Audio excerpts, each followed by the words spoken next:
আজকে আমি বানিয়ে নিলাম কাঁচা আমের জেলি আচার। দেখতেই তো অনেক লোভনীয়, খেতে তো দারুণ হয়েছে বন্ধুরা। প্রথমে আমি কিছু আচারের জন্য মশলা ভেজে নিয়েছি। মৌরি, শুকনো লঙ্কা, গোলমরিচ আর মেথি, জিরা। তারপর আম 4টা নিয়েছি, তা ধুয়ে গ্রেট করে নিয়েছি ভালো করে। তারপর আমি কড়াইতে তেল গরম বসিয়ে দিলাম। তেল দিলে একটু ভালো হয় আচারটা।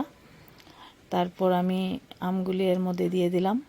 এর মধ্যে আর একটু কিছু অ্যাড করব, পরিমাণ মতো লবণ, আর এর মধ্যে একটু ব্ল্যাক সল্টও দেব, তাই একটু কম করে দিয়েছি। এরপর দিয়ে দিলাম একটু হলুদ গুঁড়ো, তাও পরিমাণ মতো, কালারের জন্য, কালারটা খুব সুন্দর আসে। তারপর দিয়ে দেব চিনি, তাও চিনিটা একটু বেশি দিলে ভালো হয়, জেলি জেলি ভাবটা একটু বেশি আসে।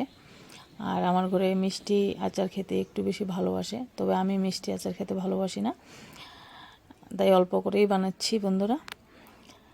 তারপর আমি চিনিটা দেওয়ার পরে একটু ঢেকে দেব। তারপর আমি কিছুক্ষণ অপেক্ষা করব। এরপর দিয়ে দেব ভেজে রাখা মশলাগুলি, যা যা আমি আগে থেকে ভেজে রেখেছিলাম।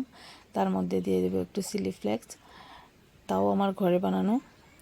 চিলি ফ্লেক্সটা দিলে খেতে ভালো লাগে। তারপর নাড়াচাড়া করে নামিয়ে নেব। আর এর মধ্যে একটু ভিনেগার দিয়ে দেব, যাতে অনেক দিন আচারটা ভালো থাকে। মশলা দেওয়ার পর ভালো করে নাড়তে হবে, না হলে নিচে আবার লেগে যেতে পারে। ভালো করে নাড়তে নাড়তে একদম জেলি ভাব চলে আসবে। তারপর খাওয়ার জন্য রেডি। বা দারুণ লাগছে দেখতে। Tata, bye bye. সবাই ভালো থাকবেন, সুস্থ থাকবেন।